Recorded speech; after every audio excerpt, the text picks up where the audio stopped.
Hey, happy Sunday, everyone.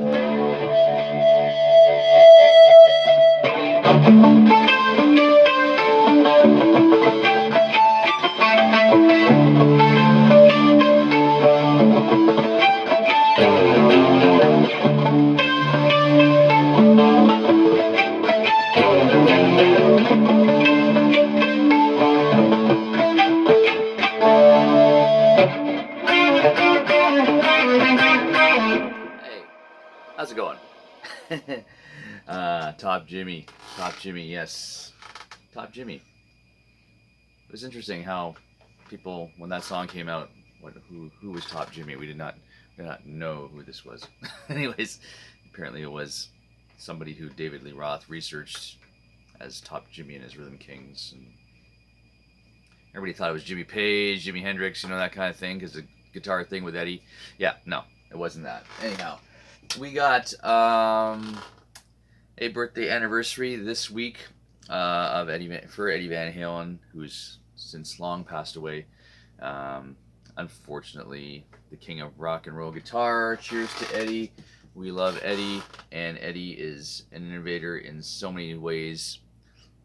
Mostly because, guess what he did, guys, and my students out there? He practiced. Not only did he practice, he enjoyed what he practiced. He was just striving for more. It's not like he was sitting there playing scales and doing arpeggios and all this stuff, all this Instagram stuff. No, he was just playing for the moment, cranking a little amp in his bedroom, and just driving his mother crazy, and always playing. Cheers to someone who is practiced, and there we go. And as I saw a Phil X video once talking about practicing, and it was the question. The word prodigy comes up when we hear people who can play really well at a younger age and all that kind of stuff, and talk about prodigies. Phil said that Mozart had, something ridiculous like 10,000 hours by the time he was like 7 years old practicing his instrument, which is, I teach music, and it's hard to get a 7-year-old, to sit still and hold a guitar. Here we go. And this guy had this many, and he goes, so was he a prodigy or a guy that practiced a lot? This is the question.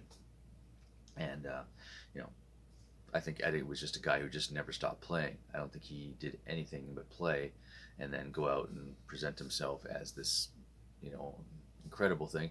I mean, even though there's stories about him, if you read the books about him being this flamboyant guy in LA and that, he was a pretty humble guy, and I think he was just doing that because he had a lot of competition in LA and he was blowing them away anyway. So yeah, there was no one coming near it. Anyhow, yeah, I know. So that was Top Jimmy. I've explained this song quite a few times on YouTube videos. So if you want to go to my YouTube channel, there's at least two. There's at least two where I explain Top Jimmy. But for all you guys keeping score at home, I know. Here's the tuning again, just in case you guys don't want to look it up. DAD, Dad, ACD. I don't know what this tuning is called. It kind of has a 7 sound to it. Here's how you do it. Look at the arrows. You tune your E string down to D. Keep these two guys the same.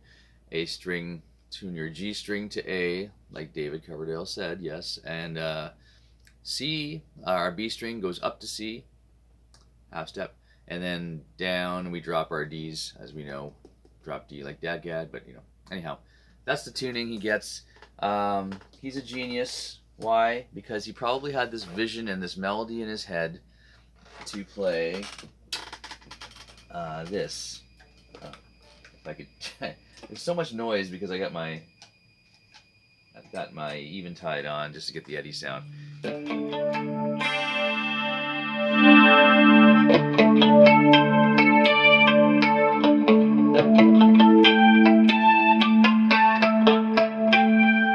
So I think he just had that melody in his head on the harmonics and just said, hey, you know something? I got this Ripley stereo guitar.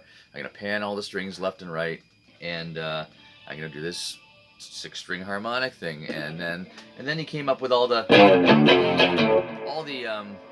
how do you say, embellishments around that tuning and just wrote the song haphazardly in his Eddie Van Halen way. Anyways, cheers to Eddie Van Halen. We love him. And I just think he's just the biggest innovator ever. I'm doing a lot of videos on Eddie because I think he is the essential guitar player, or Van Halen is the essential band that just kind of blew it wide open. You know, every band after Van Halen in Los Angeles from that scene, which grew into the 80s hair metal scene. Um, if you were a four-piece band, it was kind of like Van Halen. Even Motley Crue had the, you know, three dark-haired guys and the blonde singer. That's Van Halen. You know, Bullet, was it Bullet Boys? I don't know. Anyways, there's a whole pile of bands. Any band that came out that was four-piece, and then you looked at all the guitar players who basically emulated that sound and they blew the world wide open and got out there and played. And one thing that I'll always say about Eddie, I've said many times on my show here, he always played as a band unit and wrote great songs. Like my mother knew who Van Halen is. She didn't quite know who Joe Satriani was, because songs were great. You're accessible, beautiful girls. That's a great song, you know. Satch Boogie, amazing technical song, but you're maybe maybe you are driving down the highway with the top down. We don't really do that anymore, but yeah, just and never did a solo album. Like I feel like his shredder, peers we're all just dying to do the solo album. Steve Vai did a bunch of band things, Whitesnake, Alcatraz, David Lee Roth band, straight to instrumental stuff, stayed there ever since, and has, maybe three girls come out to his show, and he plays maybe 3,000 seat halls where other people are playing arenas and stadiums like Van Halen. Choose, maybe you wanted to be this sensitive artist like that, but choose it. Satriani, straight to instrumental albums, did some vocal stuff, played with bands too. Yngwie Malmsteen, same thing, a lot of band projects and that, but mostly instrumental stuff at the beginning. But Eddie stayed true to that. Anyhow, I say a lot about Eddie. Why not?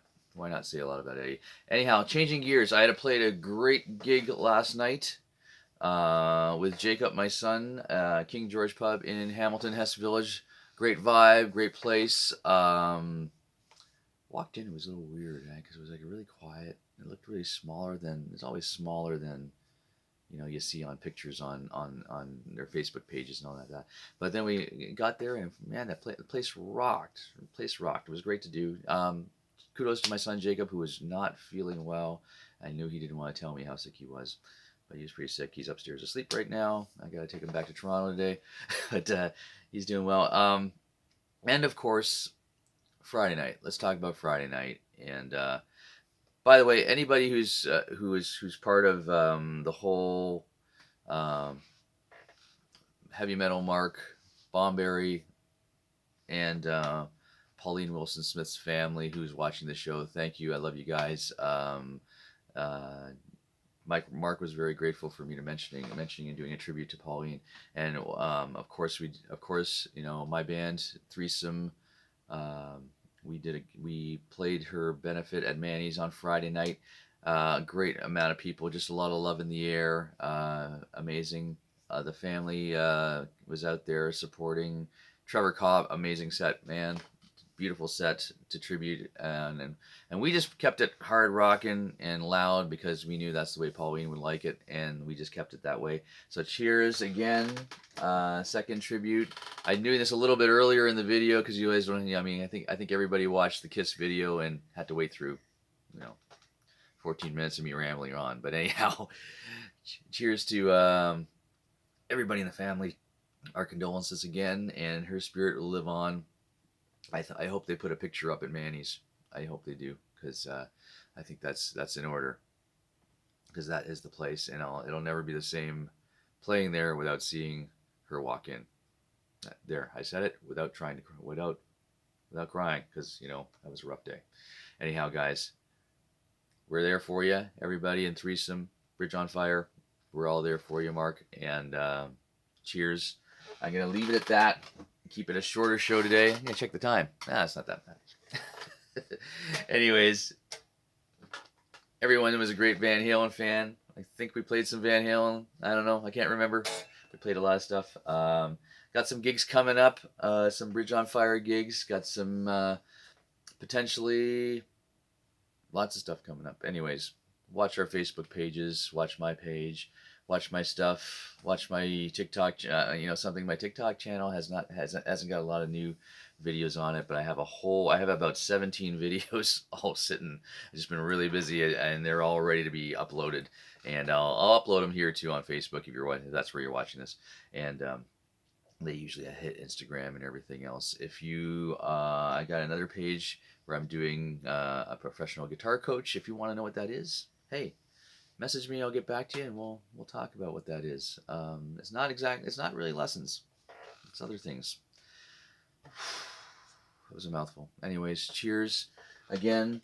Rest in peace, Pauline. Rock on, heavy metal, Mark. Rock on, Eddie Van Halen. Rest in peace, Eddie Van Halen.